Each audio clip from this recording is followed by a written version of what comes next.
ঘন কুয়াশায় এক্সপ্রেসওয়েতে ৭ যানবাহনের সংঘর্ষ, আহত ৫। পকেট ভারী করতে ব্যস্তদের তওবা করতে বললেন অতিরিক্ত আইজিপি। এমন কাজ করা উচিত নয়, ক্ষমতা গেলে পালিয়ে যেতে হয়, বললেন জামায়াত আমির। এবং সর্বশেষ জানাবো, হিসাবহীন সম্পদের মালিক সাবেক আইনমন্ত্রীর এপিএস জীবন। শুনছিলেন সংবাদ শিরোনাম, এবারে বিস্তারিত। ঘন কুয়াশায় এক্সপ্রেসওয়েতে ৭ যানবাহন সংঘর্ষ, আহত ৫। ঢাকা মাওয়া এক্সপ্রেসওয়ের মুন্সিগঞ্জের শ্রীনগর উপজেলার সিংপাড়া এলাকায় ঘন কুয়াশায় ৭ যানবাহনের মধ্যে সংঘর্ষের ঘটনা ঘটেছে। এতে ৫ জন আহত হয়েছেন বলে জানা গেছে। আজ ভোর ৬টায় এ ঘটনা ঘটে। এই ঘটনায় মহাসড়কে যান চলাচল প্রায় ২ ঘন্টা বিঘ্ন ঘটে। পরে পুলিশ ক্ষতিগ্রস্ত ৪টি যানবাহনকে সড়ক থেকে সরিয়ে নিলে এখন যান চলাচল স্বাভাবিক রয়েছে। একজনকে গুরুতর আহত অবস্থায় শ্রীনগর স্বাস্থ্য কমপ্লেক্স হাসপাতালে প্রেরণ করা হয়েছে। পুলিশে জানায় প্রায় ৭টি বাস, ট্রাক ও প্রাইভেট কারের মধ্যে সংঘর্ষ হয়েছে। সংঘর্ষের পরে ৩টি পরিবহন পালিয়ে গেছে। আমরা মহাসড়ক থেকে 4টি ক্ষতিগ্রস্ত যানবাহন সরিয়ে নেওয়া হয়েছে। হাসারা হাইওয়ে পুলিশের ইনচার্জ কাদের জিলানী বলেন, ভোর ৬টার দিকে মহাসড়কে একাধিক গাড়ির সংঘর্ষ ঘটলে আমরা ৫ জনকে আহত অবস্থায় উদ্ধার করে হাসপাতালে প্রেরণ করি। এর মধ্যে একজনের অবস্থা গুরুতর ছিল, তাকে উদ্ধার করে শ্রীনগর উপজেলা স্বাস্থ্য কমপ্লেক্স হাসপাতালে প্রেরণ করা হয়েছে। সড়ক থেকে ক্ষতিগ্রস্ত যানবাহনগুলো সরিয়ে নেওয়া হয়েছে। এখন মহাসড়কে যান চলাচল স্বাভাবিক রয়েছে। পকেট ভারী করতে ব্যস্তদের তওবা করতে বললেন অতিরিক্ত আইজিপি। বাংলাদেশের পুলিশের এন্টি টেরোরিজম ইউনিটের প্রধান অতিরিক্ত আইজিপি খন্দকার রফিকুল ইসলাম বলেছেন, এত বড় একটা বিপ্লব হলো, কত মানুষ আত্মহতি দিল, তারপরও কিছু মানুষের স্বভাব পরিবর্তন হলো না। একটা দুটো ডেড বডি পড়লে একটা সমাজ বদলে যায়। সমাজ একটা ধাক্কা খায়, হাজারের ওপর আমাদের তাজা প্রাণ ঝরে গেছে। আমরা বোধহয় সংখ্যাটা ভুলেই গেছি। সমাজ পরিবর্তন ও বৈষম্যকে পিষে ফেলার জন্য এই আন্দোলন হয়েছে। তিনি আরো বলেন, অমুক আজকে চেয়ারে বসে আছে, উনি চলে যাওয়ার পরে আমি বসবো। আগে উনি চেয়ারে বসে অন্যায় করে সুবিধা নিতে, এখন আমি সুবিধা নেব। সেটার জন্য এই আন্দোলন হয়নি। অনেকে মনে হয় ভুল মেসেজ নিচ্ছেন। যারা বিভিন্ন অপকর্মে জড়াচ্ছেন তারা সাবধান হয়ে যান, তওবা করেন। যারা মনে করছেন দিন বদল হয়ে গেছে, এখন পকেট ভারী করব, জঘন্য চিন্তা, এখনো এসব ভুলে যান। এত মূল্য দেওয়ার পরেও যদি আমরা সমাজকে পরিবর্তন করতে না পারি, সকল বৈষম্যকে পায়ের নিচে পদদলিত করে সামনের দিকে এগিয়ে নিতে না পারি, তাহলে ষড়যন্ত্রকারীরা পেয়ে বসবে। এজন্য সবাইকে অন্যায় ও অপরাধের বিরুদ্ধে খোলা ময়দানে কথা বলতে হবে। এমন কাজ করা উচিত নয়, ক্ষমতা গেলে পালিয়ে যেতে হবে, বললেন জামায়াত আমির। আওয়ামী লীগকে ইঙ্গিত করে জামায়াতে ইসলামীর আমির ডক্টর শফিকুর রহমান বলছেন, এমন কাজ করা উচিত নয়, ক্ষমতা চলে গেলে পালিয়ে যেতে হবে, আত্মগোপনে যেতে হয় কিংবা ভয়ঙ্কর পরিণতির মুখোমুখি হতে হয়। এটা কাম্য নয়। সংখ্যালঘুদের ওপর হামলা সংক্রান্ত এক প্রশ্নের জবাবে তিনি বলেন, আমি দাবি করি যা দুষ্কৃতিকারী তাদের ধরে আইনের আওতায় এনে কঠোর শাস্তি দেওয়া হোক। মত বিনিময় সভায় বক্তারা ২,০০০-এর উপর নির্যাতনের ঘটনা ঘটেছে বলে দাবি করেন। এ প্রসঙ্গে এক প্রশ্নের জবাবে জামায়াত আমির বলেন, সবগুলো নির্যাতন কিন্তু ধর্মীয় কারণে হয়নি। আমি রাজনীতি করি, এটা অপরাধ না। যে ধর্মের মানুষ হই না কেন, এ দেশের নাগরিক হিসেবে আমার রাজনীতি করার অধিকার আছে। কিন্তু রাজনীতির সঙ্গে যদি সন্ত্রাস করি, সন্ত্রাসের কারণে যদি আমার উপর কিছু আসে, এটাকে ঠিক ধর্মের সঙ্গে কিন্তু মেলানো যাবে না। আমরা সেগুলোকে পরখ করে যদি দেখব অনেকগুলো এই রাজনৈতিক কারণে ঘটেছে। যারা রাজনীতি করবেন তাদের আরো সতর্কতা অবলম্বন করা উচিত, মন্তব্য করে তিনি বলেন, রাজনীতি যারা করবেন, তিনি যে দলেই হোক, যে ধর্মেরই হোক, তাকে সতর্ক করে রাজনীতি করা উচিত। এমন কোনো কাজ করা উচিত নয়, আমি ক্ষমতা থেকে চলে গেলে হয় আমাকে পালিয়ে যেতে হবে, না হয় আমাকে আত্মগোপনে যেতে হবে, না হয় আমাকে একটা ভয়ঙ্কর পরিণতির মুখোমুখি হতে হবে। হিসাবহীন সম্পদের মালিক সাবেক আইনমন্ত্রী এপিএস জীবন। সাবেক আইনমন্ত্রী আনিসুল হকের এপিএস হয়ে দুহাতে উপার্জন করেছেন অবৈধ অর্থ আর অবৈধ সম্পদে নিজের জীবনই পাল্টে ফেলেন রাশেদুল কাউসার ভূঁইয়া জীবন। এলাকায় মাদকের কারবার থেকে শুরু করে ভারতীয় গরু পাচার, টেন্ডারবাজি এবং বদলি বাণিজ্যের একছত্র নিয়ন্ত্রণ ছিল তার। ব্রাহ্মণবাড়িয়ার কসবা ও আখাউড়া দুটি উপজেলা মিলিয়ে ব্রাহ্মণবাড়িয়ার ৪ আসন। আনিসুল হক এই আসনের এমপি ছিলেন। কসবা উপজেলার সবকিছু চলত তারই ব্যক্তিগত সহকারী জীবনের ইশারায়। ২০১৪ সালে অনুষ্ঠিত নির্বাচনের পর থেকে টানা ৪ বছর আইন আইনমন্ত্রী আনিসুল হকের এপিএস ছিলেন মোহাম্মদ রাশেদুল কাউসার ভূঁইয়া জীবন। এই পদের প্রভাব কাজে লাগিয়ে বাগিয়ে নেন কসবা উপজেলা পরিষদের চেয়ারম্যানের পদ। এরপর আর পেছন ফিরে তাকাতে হয়নি তাকে।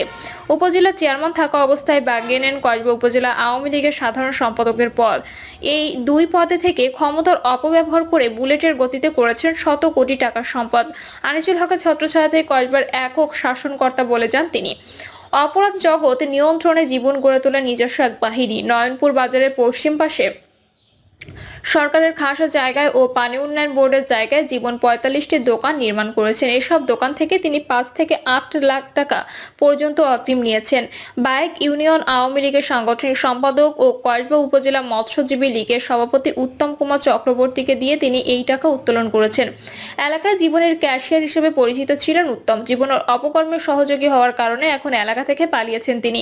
চট্টগ্রাম বিশ্ববিদ্যালয়ের সাবেক ছাত্রলীগ ক্যাডার ও ক্যাম্পাসে খুনের দায়ে অভিযুক্ত স্থানীয় যুবলীগ নেতা আজমলের মাধ্যমে সীমান্তের উপরের সঙ্গে গড়ে তুলেছেন মাদক পাচার সিন্ডিকেট। ১০ বছর ধরে এই সিন্ডিকেট কোটি কোটি টাকার মাদকের কারবার করেছে।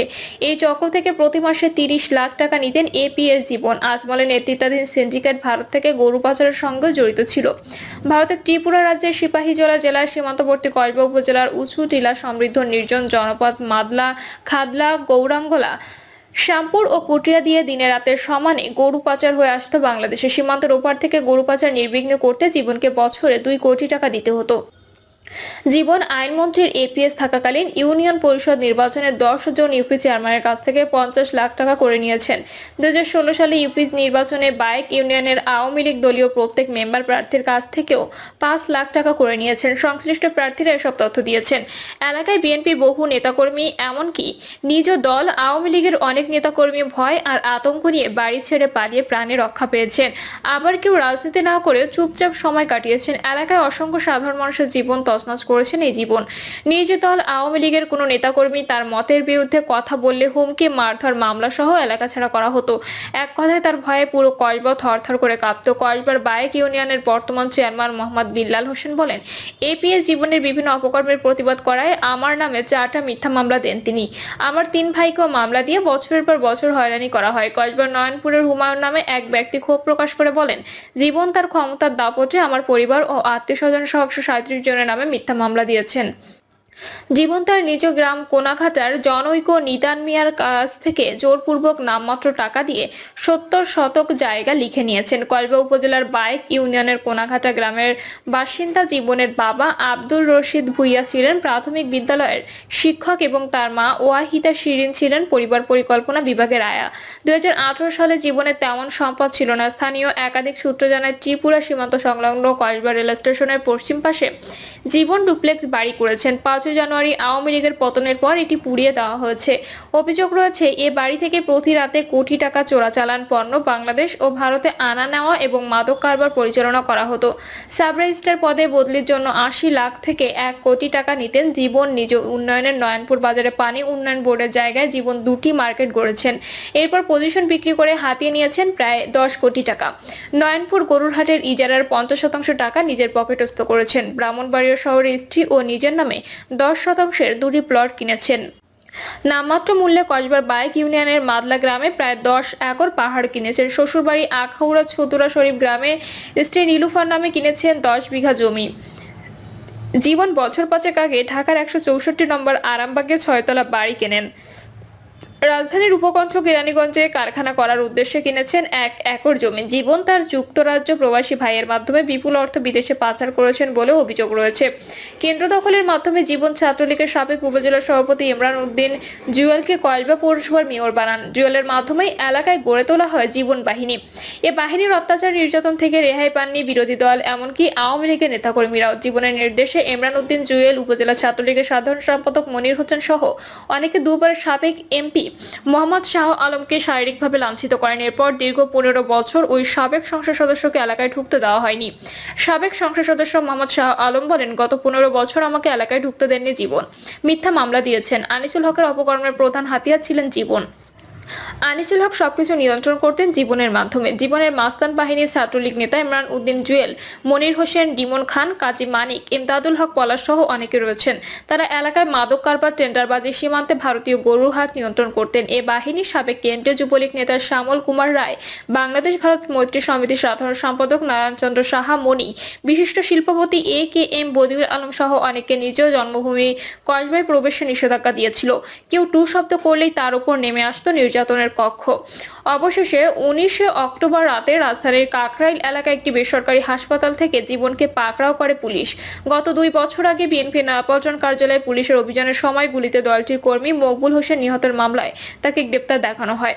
গ্রেপ্তারের পর থেকে এখনো পর্যন্ত তিনি কারাগারে রয়েছেন। প্রিয় দর্শক, এই ছিল এখনকার সর্বশেষ সংবাদ। আপডেট সব সংবাদ পেতে চ্যানেলটি সাবস্ক্রাইব করে বেল আইকনটি ক্লিক করে রাখুন।